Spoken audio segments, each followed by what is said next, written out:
Hello and welcome to Behind the Bearcat. This is the podcast where the Northwest Missouri State University Career Services Office chats with Northwest faculty, staff, students, alumni, and friends to hear about their career journeys, how they got to where they are, and how they became Bearcats. I'm Northwest Internship Coordinator Travis Klein. And I'm Hannah Christian, the Director of Career Services here at Northwest. And today's guest is... Hi, everybody. My name's Paul Bennett. I am the Esports Director and Varsity Coach, as well as the Coordinator of System and Processes and Residency Life. I've been at Northwest for about 5 years, and I'm excited to join the podcast. All right, awesome. That's great to have you on today, Paul. So big question. I know it's burning in everyone's heads already, just from after the first introduction. Talk to me about esports. What is esports? How long has it been at Northwest? What is your role now as coach and director? Sure. So esports in general, esports is literally competitive gaming, and that gaming platform can be across anything. It can be PC, it can be console, it can be single player versus one-on-one. It can be competitive. It can be pretty much all the games you think of. Esports as a whole has blown up quite a bit over the last 5 to 10 years. Fortnite is definitely credited with a bit of that boom, even though I would not consider Fortnite to be in the biggest case, the biggest thing right now. When we talk about esports at Northwest, myself, and we'll name drop Colin Siebert. He was a student here. He graduated 2 years ago. He worked in Residency Life with me, as also was the original president of the Esports Club and Fighting Gaming Club, which is slightly important because our roots started at the Fighting Gaming Club. So we founded a fighting gaming club. So playing things like Super Smash was probably the biggest focus we played. We founded that club, got it registered, kept moving forward, and turned that club into what became today's Esports Club.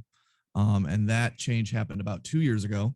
Once we kept moving forward with esports, I was already having conversations originally with Andy Peterson, just to get his take on esports at Northwest. Started having conversations with Greg Hansen, who is the VP of Rec, which is where esports is housed under. Once he started working here, started talking with him of how to get the ball rolling. And really the biggest benefit was almost everyone at Northwest was on board. All the way up to Dr. J, everyone wanted esports to come here. They weren't sure what that meant, but they most certainly wanted esports to come to Northwest.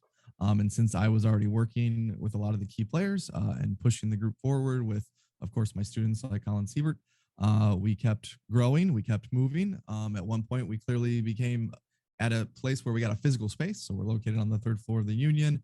We've got 7 PCs, 2 TVs, a projector, a whiteboard, a Red Bull fridge, everything you Very need important.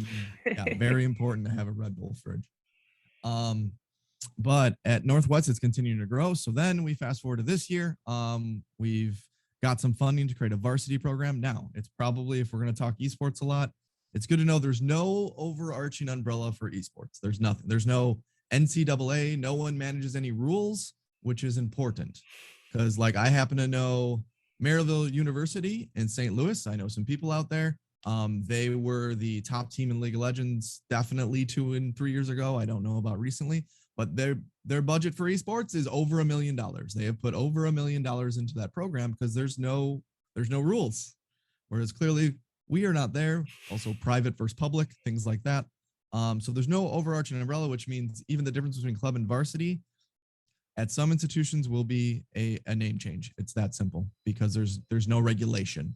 It's very hard to regulate, I would say, esports because it's such a growing environment. And when you regulate it, you're going to want to try and regulate the games, and the games also evolve and change. Even think about like Call of Duty.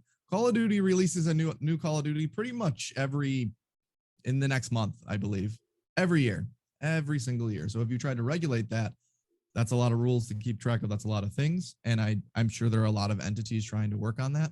But because of that, our shift at Northwest for club and esports. Club is anyone that wants to be competitive at any level. They could be coming in. They could just they played a little in high school, or didn't play in high school, which we do in Missouri have quite a big high school scene, which is awesome. But any level can come into our club and play. Anyone that wants to be interested in video games competitively can come play. It does not matter. Varsity, on the other hand, is supposed to be our high-end athletes. For me, it's where I have students that are passionate about both the competitive aspect and working as a team. Like they want to put in the time, they want to practice. Typically, it means I have some student leadership there. So I have someone within that team that wants to keep the team together, wants to keep moving forward, because I am one person in a department and running our goal is 5 varsity teams, running all varsity teams by myself. Probably wouldn't go so well on top of my other job. So currently this year we have Counter-Strike Go, we have League of Legends, we have Rocket League, and we have Call of Duty. So we have those varsity sports that can get scholarship funds as freshmen. So I can offer some incoming freshmen with a skill level who are going to make the team some funds to get in. They get use of our facilities. The varsity side of things gets managed by me a lot heavier since I'm the esports manager, while the club side is still a club. I advise the club currently.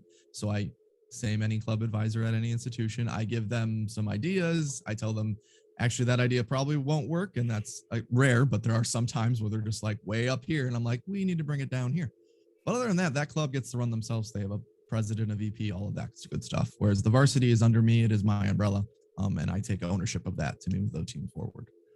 That's the quick history of esports at Northwest. What do your competitions look like? So, the football team, they travel to play, they have home games. I assume that esports is probably a lot of online tournaments, a lot of, those are all online games that you mentioned. So what do the competitions look like? Sure. So esports, correct. 95%, especially with COVID, is online. We typically join various leagues. There are some management of leagues that help schools connect, basically. And then we typically would work with that school to find a scheduled time. Basically, the league would set up, they do brackets, they do prelims, whatever they're going to do.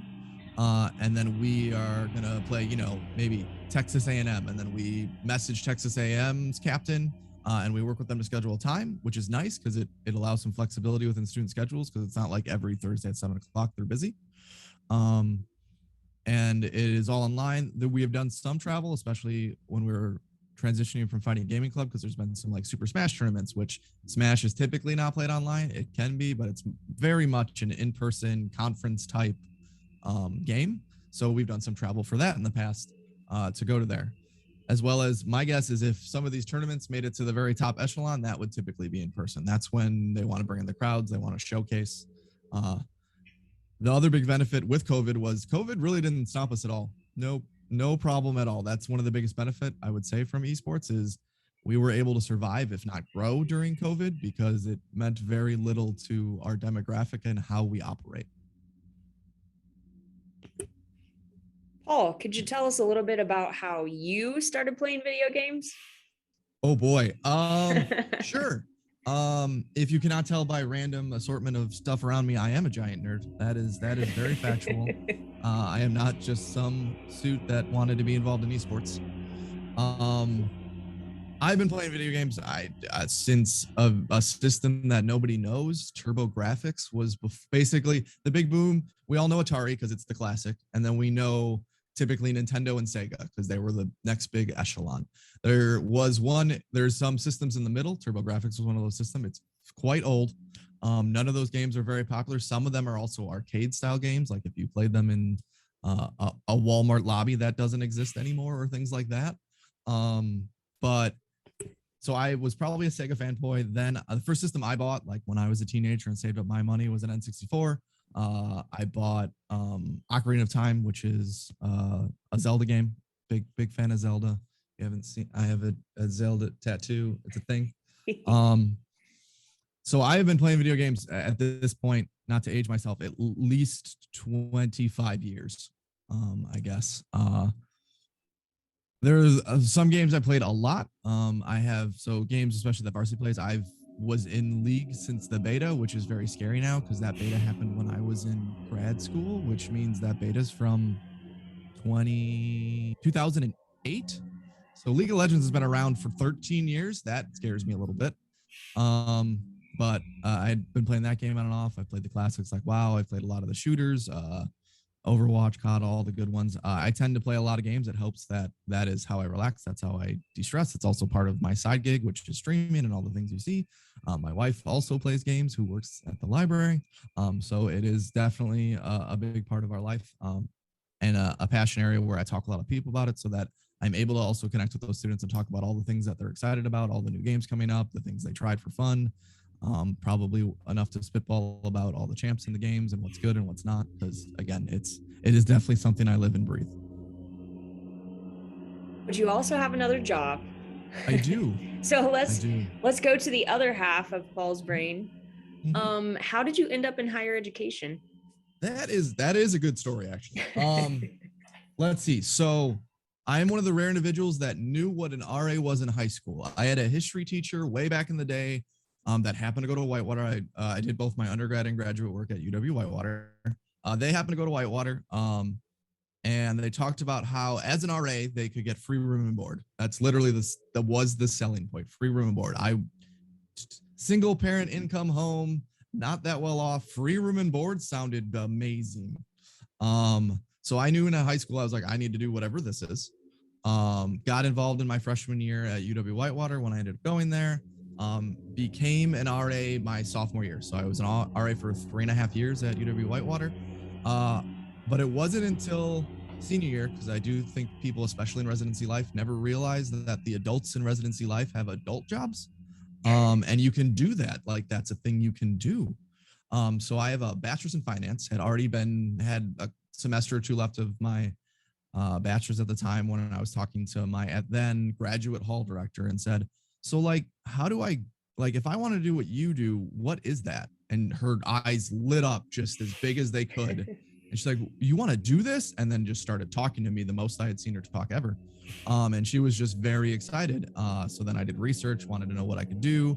Thought it was a really cool idea to go get my master's for free, which is what I was at the time like, wait, I can get a master's for free, get paid to live somewhere. Maybe I go live somewhere fun for a few years. Didn't know what my plan was at the time. Good old 21, 22-year-old Paul.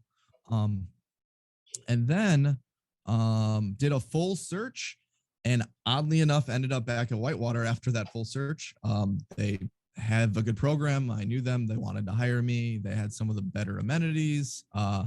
It just worked out that I ended up back there in their counseling program, because it was the closest thing to higher education. My brain is a very logic and numbers brain. So getting that counseling background, I think, really helped balance the side of what I was doing. So it was a 3-year degree, counseling degree. I have counseling with higher ed focus. I always tell people finance counseling, not very related at all. It's a good time though.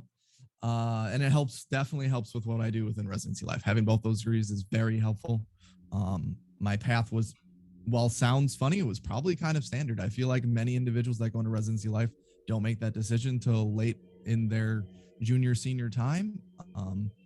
And then get kind of thrown into it, or they want to go get a degree. Because like at Whitewater, I could have went and got a 1-year business degree for my graduate work. Like, we had no restriction of the type of degree you got when you worked for them for free, worked for them for the free degree. But got higher ed, went into it. If we continue my story, did another full job search back in 2012, and actually ended up at a small little college called Guilford in North Carolina. So I worked out in Guilford College, North Carolina, as a hall director and student success mentor. So it was like a dual hat job. I had the standard res life job, and then met with basically individuals admitted to the institution with conditions. They had something in their history, something in the past that probably put a red flag, so that they had some extra help, had some extra time, and a person to talk to and mentor. Really awesome experience. Guilford is a Quaker institution, which was also a very unique and very cool experience. Greensboro, North Carolina is beautiful. There were 3 targets within 15 minutes of where I lived. That is significantly different than both Berryville and Whitewater. But yeah, that would be my general path for higher ed and how I got involved originally. So how'd you end up at Northwest? North Carolina to Maryville, Missouri is not a linear path. So how'd you end up here? It is not. So so my wife and I did start dating at Whitewater and moved to North Carolina together. We're not married, but our original intention was to get closer to Wisconsin, maybe not necessarily next to parents, but closer. Driving distance. North Carolina was like 13 hours. We made that drive once or twice. Was not fun. Flying was not fun. So getting a little closer was some of the original intent. I actually was a mid-year hire. I started here in January 2015. So saw a position posted at random that fit within a pet policy. I have 2 dogs. I have the dog I originally got at Whitewater. His name's Captain. He's like 11. He barks a lot. They're both wiener dogs. Then we have a newer dog named Glitch, who is a female dachshund as well, and she's like here. But anyway, here we had a pet policy that was part of my requirements. They had a partner policy because again, my wife and I weren't married. We were in the process, but there are some fun conditions when you work in residency life that because you live on campus and they control where you live, there are different institutions with different policies. Northwest hit all the check boxes I needed. Did an interview. Really enjoyed the people. Mike Miller, who's my current supervisor, was the one I was going to work under then, even though we were both in different roles. And really enjoyed my conversation with Mike, enjoyed meeting the people here, enjoyed the environment. It also, I'll be honest, gives me a very Whitewater feel, which was what I was used to. Population size between here and Whitewater, where I went, was at a difference of like a couple thousand. Campus size was very similar. Town size was very similar. So the like natural comfortable factor was already there, which was a big selling point as well, and getting closer to home. And then I ended up here, and I have been here for 5 years. So what are you're slightly different role, I guess. You're in a slightly different role than you were when you started, right? Correct. So what did you start as? And then can you talk about your progression there? Sure. I came in as a hall director. So I was hired directly into hall director of Tower Suites. So I ran the station in Tower Suites, and at that time was running the station. The station had a bit of a different model where I ran all the conference rooms, did all those things. That position has progressed. If everyone knows Mark Hendricks, he got to absorb that when he got hired here. So I got hired in as a hall director for Tower Suites, worked in Tower Suites for 2 to 3 years, wanted a change of scenery, change of space, different clientele. And then I actually became the hall director, complex director of Roberta and FEA. So I ran our upperclassmen area, and I got to live in Roberta, which is where I live now. That's a fun, weird fact that I live in the sorority dorm. But it is a very impressive apartment, and I do enjoy this apartment quite a bit. During COVID, actually, really around COVID is when our director position opened up. Mike Miller moved into that after interviewing in a timely process, and then we had an open coordinator. COVID was a very fun time. I stepped into that role, just trying to manage everything that was going on. And then eventually, after being intern for a while, was hired into the position after a full process. So I am now the coordinator of systems and processes, which means I supervise some of our complex directors. I work on a lot of our intricate processes, help a lot with student staff selection, training, all of our background behind the scenes, while still working with our foreground of our RDs and our student staff.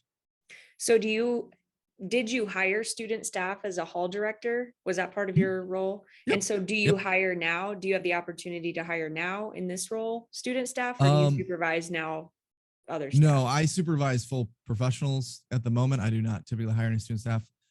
For my other position, I have now been cleared to do some scholarship-based positions within esports so that I can have some more individuals helping me drive this program forward. So I hire to a degree that way, but on the res life side, no, I help run the process, but the hiring is all done by our professional staff that are our complex directors. Gotcha. I guess my thought process behind that is, what's your methodology for like hiring? You know, if you were as a hall director, like trying to figure out, you have all these students applying for roles. Mm-hmm. How did you find good employees? What was your process for that? That's a fun question. It's a question I probably get to answer to some shape or form every single selection process. Some candidate is always going to ask me, what is the best RA? How do I get hired, etc. Of course, that's just naturally there.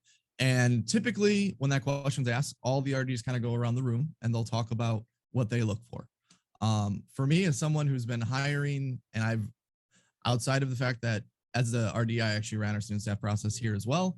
I ran it at a previous institution, and at Whitewater, I took it over when I was a grad. So I've been running selection processes for longer than I'd like to say. For me, it's always about an individual that is dedicated to what they're going to do. They want to put in the time, they want to put in the effort, because if we're going to do a sales pitch for the RA role, it is extremely rewarding. You get free room and board, you make insane connections. I can tell some of those stories in a bit of why I stuck with it. But it is a stressful job. It is, especially during what I would consider 2020, 2021. Mental health is at a very roller coastery place. That all our residents are there and our RAs support our residents. So therefore our RAs are going to get a lot of that. So there is a lot of caveats with the RA job, and it is not an easy job. I will never sell it to anyone that this is a piece of cake job. It's easy. Anyone can do it. It is a job that you gain a just insane amount of skills. You work on so many different levels as a staff member. You do policy enforcement, you do team building, you do programming, you do budgets to a degree. There's just so many different aspects that you do within that job. We get you a very impressive skill set. So anyone that is willing to, for me, put in the time to the job, wants to learn and improve at whatever they're doing, and because to me, skill set is only 20% of the equation for something like this job where there's so many aspects and many jobs. Skill set is what's needed. There are always going to be jobs that have a skill set that is required, but for a position that is so overarching, it's more about the flexibility, the determination, the ability to learn from whatever is going on. We hire clearly 18-year-old to 22-year-olds. Mistakes happen, things happen. We just want to work with those individuals and want them to grow. We do a lot of training. If people aren't aware, they come to training, they're here for like a week and a half to 2 weeks before we open. But anyone looking for the RA job, flexibility, willing to basically work on themselves, has some drive is very important. And then the fun one is probably also willing to work on their balance. I don't know that there's anyone that can come into the RA job and have it all balanced out. I do not think that is possible. I don't even think if me, after doing this for 10 years, went back into the RA job, I could magically balance it all perfectly. There's just so many ebbs and flows that having the ability to balance is good or prioritize, but it's always going to be a growing skill within that style of position. Yeah, long-winded answer.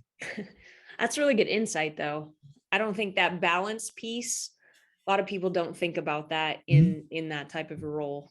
We have sort of similar issues over here out with our student employees with the ebbs and flows of things coming in. Yeah, and I think I imagine you'd agree. A lot of our students that get involved everywhere. They just are involved in so many things.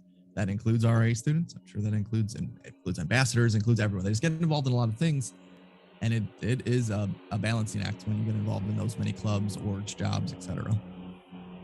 So you mentioned you live on campus, you live in Roberta. So that's a really unique university kind of only thing. So what's it like to live where you work? And is it hard to separate work-life balance? And, you're right there. You're in the thick of things. That you mentioned it's a sorority dorm. So I bet there's some drama that happens in there. So, sure. So what's it like to live where you work? It's very interesting, especially I've seen individuals of all different roads and lifestyles do it. I've seen full families live on campus, take advantage of the fact that they have like 6,000 babysitters nearby. I've seen myself where I have a wife and a dog, 2 dogs. I've seen individuals that are fresh out of college. Clearly, they live in arrest halls. I think the disconnect is hard. It's not the easiest thing because literally most departments on campus for our staff, you can't really leave without passing the front desk. So literally the second you leave your front door, your front desk may have a question. There may be a resident. There may be something going on. And pretty much everyone we hire is going to be of the mentality that they want to help students, every student, every day. So the second you're outside of your apartment, the second you open your front door, you may need to be on right away. And that is just a reality. There are a lot of benefits. Free living and a good salary is a pretty big benefit from just I haven't paid utilities ever. That's pretty cool. Plus it's more than just electricity, like clearly cable, internet, all that. Don't have to worry about it. That's awesome. The other reality is anything that breaks, I don't have to worry about. It's under university contracts. We have our own workers. We have our own things. It is not my thing to worry about. Now I will still YouTube and Google things if I can help and fix it myself. But it's a nice extra. However, I am also living with anywhere from 120 to 140 sorority girls. Recruitment week is loud. It's a lot. There's stomping, there's things. My front living room is by the stairwell, heels on stairwell, pretty loud. Fun fact. So Does really the it glitter all seep depends. under the door? Glitter No, seeps I under the door. usually do not get glitter in my apartment, but man, glitter and like boa feathers are everywhere for like 2 weeks prior to recruitment. I love them. They're super excited. It's very entertaining to live in Berta or really any of our places. But yeah, so much glitter, just so much everywhere. Um, and then there's the other things that are very unique. I clearly maintenance does checks of things. Fire safety does checks of things. Not something you're going to have in a typical home. You're not going to have someone come check all your stuff while you're just living there. You're not going to have someone knock on and say they need to change the convectors for or the filters on all the convectors. That's just not a normal part of life. Or, have a building dump because someone burnt popcorn in the basement. Like those things affect myself and our staff as well, which is always a unique thing. But my wife hasn't gone crazy yet, so we're in a good spot. What's one of the most rewarding things about working in res life? Oh, yeah. I mean, I think it's going to be the connections and the growth. You will get moments you will never forget, as well. So probably never realize you did. So probably two of the reasons I went into res life back when I was an RA was I think it was my first year as an RA. I was on my floor. While I am naturally an introverted person, I'm not when I'm in front of this camera. I'm also not when I need to be for the RA role. I am happy to spitball with people. I just talk, ask how their day is going. Very natural. Just doing what I did because I thought that's what an RA need to do. They talk in, they check on people. It's part of the role. There was a senior living on my floor who I always checked in on. She was really nice. And I think she was an English major, always writing papers in her room. I stopped and chatted with her a lot. I just said, hey, how's it going? Her door was always open, which makes it very easy. She was like 4 doors down from me. Anyway, younger Paul was not the best at administrative work. So one day my supervisor was going to yell at me a lot because I hadn't turned something in, probably programming. But I walked into his office and he said, so I have this written up, but I'm not going to actually yell at you. I'm just going to show it to you. And that's because one of your residents emailed me and said she has never felt connected to this floor before. She has never felt supported by an RA before on campus for 4 years, and that you are doing a terrific job. I had no idea I was doing anything at all. I was just saying hi and making conversation. But that's a moment, like I'll never forget that moment. That's a moment that's ingrained in my head. I was just flabbergasted. It clearly saved me apparently from getting yelled at, which was a bonus. But those connections and those things that you don't always realize you do and how you're supporting individuals is extremely rewarding. Now, it means the payoff could be any time. I actually had an individual from when I worked at Guilford called me on the phone, oh boy, about 3 months ago at like 11 p.m. Haven't talked to the individual for 2 years. Had my cell because when they were going through some stuff, I was there to help. Called me, said they were getting help in other ways through some different things. And that part of that was thanking some of the people in their life and also apologizing for some things they had done in their life. So we talked for like 20 minutes and he talked about my impact and he talked about what he was doing now and just kind of showcased what he was doing. Again, there's no way for me ever to have known that was going to happen. It was a call 2 years later about an individual who, yeah, they're still my friend on Facebook. I like their stuff and comment occasionally. I know where they work, but we hadn't talked in probably 2 years. But called me, talked about how I had supported them years ago. And again, there's no way I will ever know that that's going to happen. No way I ever expect that to happen. But it's very cool and very unique to, I think, these style of people-centered professions. Yeah, that's also a great insight. I think I heard someone say once, like a Marine gets 2 paychecks. It's sort of the same thing, right? Like res life, you get 2 paychecks. You get paid for doing the work, but you also get paid in intangibles, right? Those relationship connections are something that's really special for those types of roles. What advice, we'll probably wrap up here. What advice would you give for someone, we'll do 2 paths, who wants to get into maybe higher ed, maybe student affairs types of roles? That's question 1. Feel free to go off on that path. And then what advice would you give for maybe incoming students who are interested in esports? Anyone that wants to go into higher ed, I talk to the people that are doing it. I mean, the other reality is you do not need to be an RA to go into higher ed. That is probably the most standard path, but I've seen plenty of individuals that are very involved in clubs and orgs, very involved in student body. They're involved in RHA, which yes, is related to Res Life, but is not an RA role. There are different paths to get into it, but your best option is to connect with individuals so that they can help tell you about the various job fairs that go on in our industry, the way people apply, how things are different, like that kind of thing. I will happily volunteer my time. If anyone out there is at Northwest and wants to talk about Res Life or going into it, I will happily do that. I have a good background, having done it for 20 years and having done, I did career services was my internship for counseling. So I did a year in a career office doing resumes and doing all that wonderful stuff. So I got some good experience there and insight that helped me both in the field and out of the field. So really it's just get involved and talk to your RA, talk to your RD, talk to anyone, talk to me. I'm happy to help.